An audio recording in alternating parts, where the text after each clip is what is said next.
En el año 480 a.C., el imperio persa estaba en su apogeo, extenso, todopoderoso e inmensamente rico. Habían pasado 10 años desde la derrota de Darío el Grande a manos de los griegos en Maratón. Su hijo, Jerjes, es ahora el monarca absoluto de la dinastía aqueménida del imperio persa. Y quiere venganza.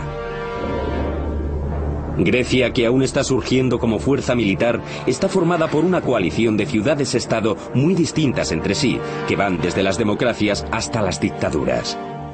Solo les une un credo común: su odio hacia Persia.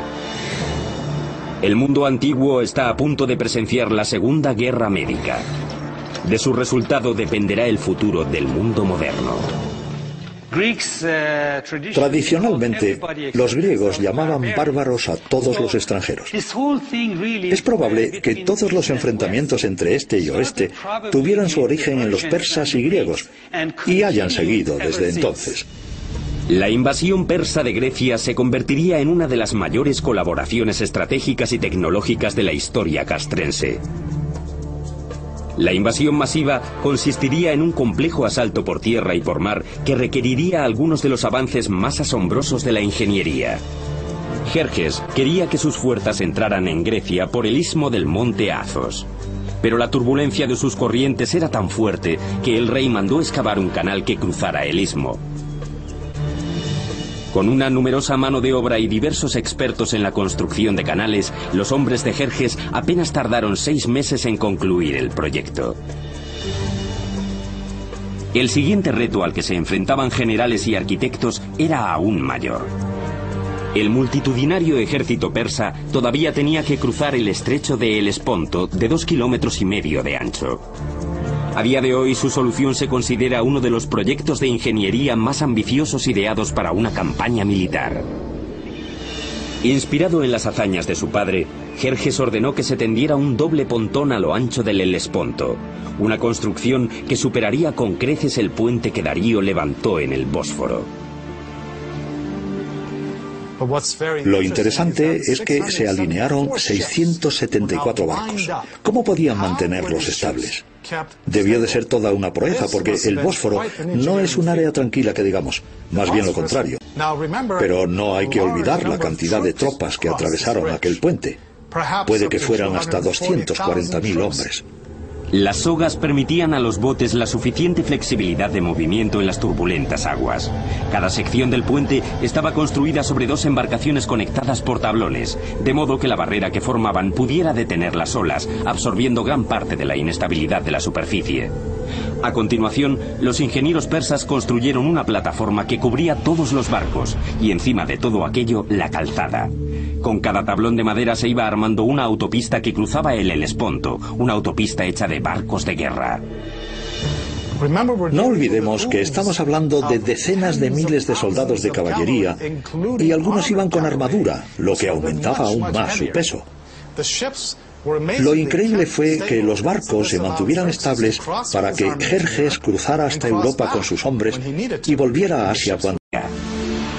Esta vez los ejércitos griegos también tenían al mando al legendario general Temístocles. Sabía que no podría derrotar a Jerjes por tierra, de modo que diseñó un plan para tenderles una trampa a los navíos persas. En agosto del año 480 a.C., los dos ejércitos se vieron las caras en un punto elegido por los griegos, las Termópilas, un paso montañoso tan estrecho que por él no cabía más que una cuadriga.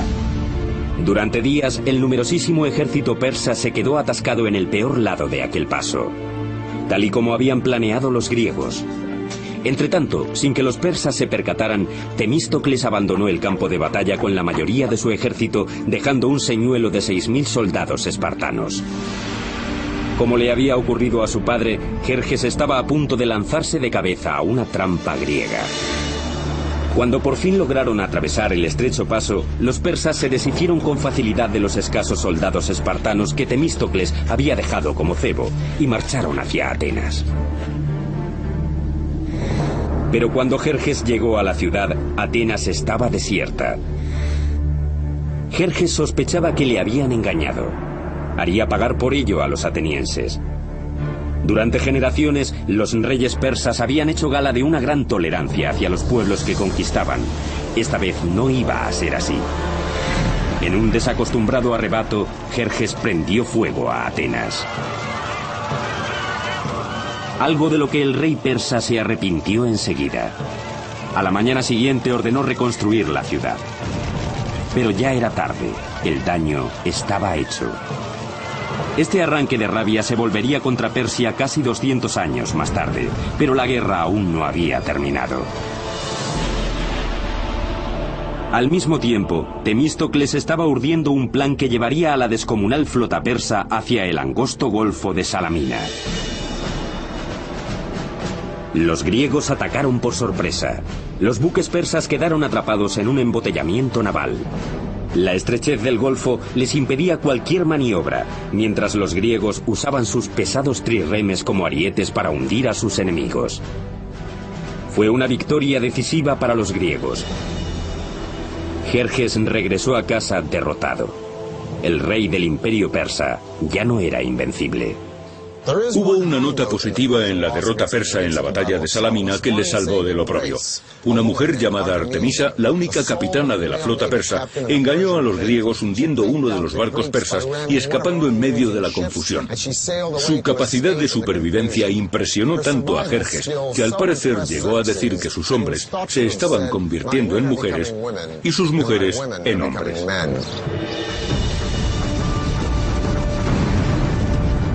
Las guerras médicas llevaron a Atenas a su época dorada, pero hicieron vulnerable al poderoso imperio. Le correspondería a un joven príncipe que idolatraba a los grandes monarcas persas darle al imperio la estocada final. En el año 480 a.C., tras la derrota a manos de los griegos en la batalla naval de las Termópilas, el aura de invencibilidad que rodeaba al imperio había desaparecido. Pero los persas aún tenían por delante días de gloria. En el año 465 a.C. moría el rey Jerjes I. Jerjes legó el imperio a su hijo Artajerjes, quien se impuso la misión de devolver a Persia a su época dorada. Para empezar, se propuso retomar un proyecto iniciado por su abuelo Darío. 4 décadas después de la primera piedra, Persépolis, la majestuosa capital, aún estaba a medio construir. Así pues, Artajerjes supervisaría uno de los últimos superproyectos del imperio persa. Hoy en día se la conoce como la imponente Sala de las 100 columnas. Sabemos que el perímetro de la sala era de 60 por 60 metros, un cuadrado casi perfecto. Lo llamativo de las columnas de Persépolis es que cuando uno mira todo el fuste, que puede llegar a tener hasta 30 o 40 metros, no hay ni una sola pieza fuera de su sitio. Forma una vertical perfecta. Trabajaban con lo que nos pueden parecer herramientas primitivas, mazos de piedra y cinceles de bronce, nada más. Pero la acanaladura de las columnas de Persépolis es de una precisión tal que en ella tuvieron que trabajar maestros artesanos. Cualquier rey o gobernador de visita, o cualquiera que entrara en aquella sala, se quedaría impresionado ante la vastedad del bosque de columnas que se extendían casi hasta donde alcanzaba la vista. Una proeza increíble.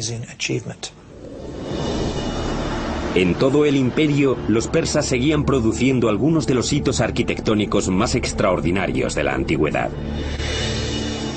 En el año 353 a.C., la esposa de un gobernador local comenzó a trabajar en una fastuosa tumba para su marido moribundo. Su tributo sería un prodigio de la arquitectura. Se convertiría en una de las 7 maravillas del mundo antiguo: el mausoleo de Halicarnaso. Este monumento de mármol superaría los 40 metros de altura y albergaría un fabuloso patio en su interior. El techo rectangular formaba una pirámide escalonada, una suerte de escalera hacia el cielo. Más de 2500 años después, la tumba del presidente estadounidense Ulysses S. Grant en la ciudad de Nueva York se inspiraría en el diseño del mausoleo de Halicarnaso. En el siglo IV a.C., la arquitectura persa seguía siendo la más refinada del mundo. Sin embargo, bajo las imponentes columnas y los suntuosos palacios, los mismos cimientos del imperio se estaban viniendo abajo. Y sus enemigos estaban al acecho. Cuando Atenas apoyó una rebelión en Egipto y los griegos ocuparon la capital, Menfis, Artajerjes tuvo que abandonar Persépolis y sus proyectos para librar una contienda y expulsar a los griegos de Menfis y recuperar Egipto. Sería la última gran victoria del imperio persa, ya que en el 424 a.C., la muerte de Artajerjes dejaría un vacío de poder y pondría fin a 8 décadas de desorganización e interminables luchas intestinas.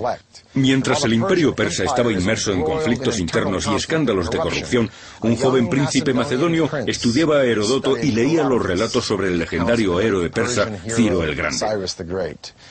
Este príncipe macedonio también sería un conquistador. Se llamaba Alejandro. En el 336 a.C., un pariente lejano de Artajerjes subió al poder bajo un nombre propio de reyes, Darío III. Pasaría a la historia como el rey que perdió un imperio. Durante los siguientes 4 años, Alejandro y Darío III se verían las caras en una serie de feroces batallas en las que el ejército de Darío iría retrasando posiciones hasta sus dominios. En el año 330, Alejandro estaba a las puertas de la joya del imperio persa, Persépolis. Alejandro adoptó la filosofía de los persas en cuanto a los pueblos derrotados. Sus hombres tenían prohibido el pillaje y el saqueo en tierras conquistadas, pero ¿cómo domar a tantos soldados tras una victoria sobre el mayor imperio del planeta? Quizá los soldados se impacientaron o tenían ganas de venganza, o puede que se acordaran de las historias del incendio de Atenas a manos de los persas. El caso es que en Persépolis se desahogaron. Las desmedidas celebraciones tras la victoria degeneraron en el pillaje de los tesoros y en uno de los incendios provocados más lamentables de la historia. Persépolis estalló en llamas. Alejandro no era de los que arrasaban con todo. Lo más seguro es que Persépolis acabara incendiada como un gesto simbólico, no como un gesto destructivo. Debía de haber ropajes maravillosos y muchas telas por todas partes, y el fuego pudo haberse prendido tanto por accidente como a propósito. Pero si de verdad quería parecerse a los reyes aquémidos, lo último que debería haber hecho es destruir Persépolis. Pero en esa época no había bomberos, y una vez que las llamas se prendieron, el incendio fue horrible, dejó su rastro en toda la ciudad. Darío III, que había escapado a ese ataque, fue finalmente asesinado en el verano del año 330 por sus propios aliados. El último de los reyes aqueménidos había muerto. Alejandro le proporcionó a Darío un majestuoso funeral. Más tarde incluso se casaría con su hija y se presentaría a sí mismo como uno de los reyes persas, dándole su capítulo final a la historia de un imperio que se había extendido por 3 continentes durante más de 2700 años.